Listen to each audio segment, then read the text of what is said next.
पिछले एपिसोड के अंदर हमने देखा कैसे जिनवू एंड और भी बहुत सारे हंटर्स एक रेड गेट के अंदर फंस जाते हैं। फिर उस डंजन के बॉस को हराने के बाद, यानी कि आई सेल्फ के बॉस को हराने के बाद वो लोग वहां से बाहर तो आ जाते हैं, बट अनफॉर्चुनेटली जिनवू जो है उसके शैडो को नहीं निकाल पाता। By the way, white tiger guild के जो मैनेजर है और गिल्ड के मास्टर है, उनको भी ये पता चल चुका था कि जिनवू अब बहुत ही ज्यादा स्ट्रॉन्ग बन चुका है। इसी बीच डोंगसुक भी आया था जिनवू को ढूंढते हुए, क्योंकि वो उसे मारना चाहता था, लेकिन बेचारा जिनवू तो रेड गेट के अंदर फंसा पड़ा था। सो वो गेट से घूम के वापस चला जाता है। अब आगे इस एपिसोड के स्टार्ट में हम देखते हैं जिन्हो जो है बेचारा काफी ज्यादा डरा हुआ है, क्योंकि उसने पहली बार शैडो सोल्जर्स को देखा है एंड वो लोग बहुत ही गंदी तरीके से डिमंस की पिटाई कर रहे होते हैं। वो सभी डिमंस को तो मार ही रहते हैं, साथ ही साथ माइनिंग भी कर रहे हैं। कहता है कि बॉस, मेरे पास एक ही काम था, एसेंस स्टोन कलेक्ट करने का, अब वो भी छिन गया। बट जो शैडो सोल्जर्स ने स्टोन कलेक्ट किया था वो जिन्हो को दे देते हैं। एटलीस्ट ये देख के तो बेचारा खुश हो जाता है। बट सडनली हम देखते हैं एक अजीब से टूटे फूटे जगह पे आर्मर पहना हुआ इंसान किसी से काफी ज्यादा डर रहा था, क्योंकि उसके सभी साथी को एक बॉडी बिल्डर जैसे दिखने वाले बड़े बाल वाले इंसान ने मार मार के बेहोश कर दिया। हालांकि उनमें से कोई मरा नहीं था, इसीलिए उसे जो भी थोड़ा बहुत इंग्लिश आता था उसमें वो कहता है कि भाई मैं एक इंसान हूँ और मेरे को मेरे घर जाना है। बाय द वे, जिनवू एंड जिनो जो है वो लोग अपनी 19 रेड्स को टोटल कंप्लीट करने के बाद पार्टी कर रहे होते हैं। जिनो कहता है हमने जो है अपने टास्क को कंप्लीट कर लिया है, अब वो अपने फादर के पास जाके डिमांड करेगा कि वो बनेगा गिल्ड का मैनेजर, आई मीन ओनर। इसी बीच वो ये भी कहता है कि उसका एक बड़ा भाई है, लेकिन इससे उसकी बिल्कुल भी नहीं बनती, बट तुमने हमेशा मेरे को अपने छोटे भाई की तरह ट्रीट करा है। ये सब सुनने के बाद जिनवू भी कह देता है कि तो फिर ठीक है, आज से तुम मेरे छोटे भाई। ये सुन के जिनो जो है बेचारा काफी ज्यादा खुश हो जाता है। एंड दूसरी तरफ हमें उस अजीब से बॉडी बिल्डर के बारे में थोड़ी बहुत और न्यूज मिलती है। वो ये क्लेम करने की कोशिश कर रहा था कि वो एक फॉरेन कंट्री का हंटर है, यानी कोरिया का हंटर। वो आज से 10 साल पहले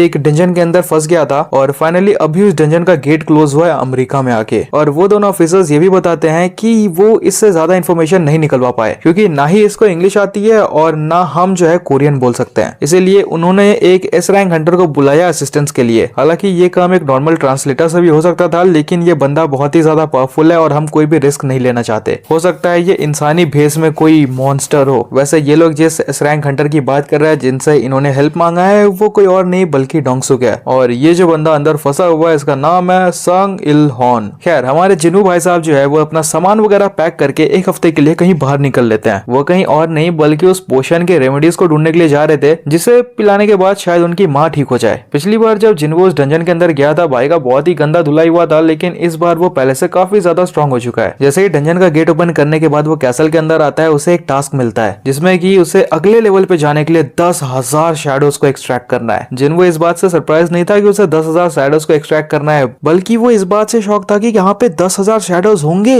जो भी हो, जिनवू जंग के मैदान में आ चुका था और ड्रैगन निकाल के बिल्कुल ही तैयार था फाइट के लिए। दूसरी तरफ जिनो अपने फादर से फाइट कर रहा था कि अब उसे गिल्ड चाहिए। उसके फादर उसे कहते हैं कि हंटर संग जिनवू, ये वही है ना जिसके साथ तुम काम करते हो, जो कि डबल डंजन को सरवाइव किया था और उस रेड में जहाँ पे कि डोंगसुक का भाई मारा गया था, सिर्फ तुम और जिनवू बाहर आए थे। ऐसे ही और भी कई सारे कारनामे हैं, लेकिन सबसे रिसेंट में जब रेड गेट अपेयर हुआ था उसमें जिनवू ने ही सबको वापस लाया। सो तुमने इसी की मदद लेके पूरे 19 गेट को क्लियर करा है और तुम अब क्वालिफाइड हो गिल्ड लीडर बनने के लिए। क्यों? चलो कोई बात नहीं, मैं तुम्हें गिल्ड का ओनर बना दूंगा, लेकिन एक शर्त पे, अगर तुम जिनवू को हमारी गिल्ड में ला सको तो फिर मैं इस चीज से एग्री कर जाऊंगा। और जिनो कहता है ठीक है, मैं ऐसा जरूर करूंगा। खैर, यहाँ पे जिसके बारे में बात हो रहा है उसने तो लिटरली यहाँ पे डिमंस की लाइन लगा दी। सबको मारने पीटने के बाद उसका पहाड़ बना के वो उसके ऊपर बैठा है और तभी उसके सामने एक नोटिफिकेशन आता है। जहाँ सेकंड फ्लोर पे जाता है तब उसे इतना तो पता चल गया था कि यहाँ एक बिल्डिंग के अंदर ही पूरा शहर बसा हुआ है, वो भी हर एक फ्लोर पे अलग अलग। एंड जिन्वू का ज्यादा टाइम बर्बाद ना हो इसलिए उसने आइस बियर को बुला लिया ताकि वो उसी के ऊपर बैठ के इधर उधर जा सके। वो आइस बियर सभी मॉन्स्टर को चीरते फाड़ते हुए आगे बढ़ रहा था एंड जिन्वू इसलिए उसका नाम रख देता है टैंक। दूसरी तरफ मिसेस हाइन जो थी यानी कि एस रैंक हंटर, वो एक्सरसाइज करते वक्त यानी कि स्विमिंग करते वक्त ये पावर से याद आया जिन्वू अपनी पूरी पावर के साथ एक के बाद एक फ्लोर्स को क्लियर करते चले जा रहा था। उसने ऑलमोस्ट 3,500 शैडोज को एक्सट्रैक्ट कर लिया और उसने सोचा था कि ये एक एस रैंक का गेट है इसीलिए ये काफी ज्यादा मुश्किल होगा, लेकिन ये उतना ज्यादा भी मुश्किल नहीं है। बट सबसे खास चीज अभी मैंने सिर्फ कुछ ही फ्लोर्स को क्लियर करा है और यहाँ पे टोटल 100 फ्लोर्स हैं। जब मैं यहाँ के पूरे 100 फ्लोर्स को क्लियर कर लूंगा तब मैं कितना ज्यादा पावरफुल हो चुका हूँ। ऐसे ही आगे बढ़ते बढ़ते धीरे धीरे करके उसने 10,000 शैडोज को एक्सट्रैक्ट कर ही लिया। खैर एक रैंडम फ्लोर पे एक बॉस टाइप का बंदा जाता है जिसके पास काफी अच्छी खासी आर्मी थी। लेकिन एक बार इमेजिन करो कि अब जिन्वो के पास 10,000 से भी ज्यादा मॉन्स्टर्स या फिर सोल्जर्स हैं, लेकिन सामने वाला मॉन्स्टर भी कमजोर नहीं है, वो लोग 50th फ्लोर पे आ चुके हैं। खैर व्हाइट टाइगर गिल के जो मैनेजर है वो ढूंढ रहे होते हैं कि बेचारा आखिर ये जिन्वो गया कहाँ इतने दिनों से। लास्ट टाइम उसे एक सी रैंक का गेट क्लियर करते हुए देखा गया था, उसके बाद से पता नहीं उसने किसी गेट में जाने के लिए पार्टिसिपेट नहीं करा है और ना ही वो कंट्री से बाहर गया है, बट आखिर वो गया कहाँ। दूसरी तरफ जिन्वो भाई साहब तो वॉर के लिए पूरा तैयार था। उसने अपने सोल्जर्स को कह दिया कि बॉस को तो मैं ही मारूंगा, बाकी यहाँ पे अल्लड़ चिल्लड़ जितने भी है उनको तुम निपटा दो। दोनों के बीच में वॉर स्टार्ट हो जाता है और दोनों ही एक दूसरे को काफी अच्छा टक्कर दे रहे होते हैं। बट जिन्वो देख रहा था कि आखिर ये मोटा सांड उठेगा कब, एंड पलक झपकते ही वो जिन्वो के नजर के सामने से गायब हो जाता है। वो इतना ज्यादा फास्ट था, पर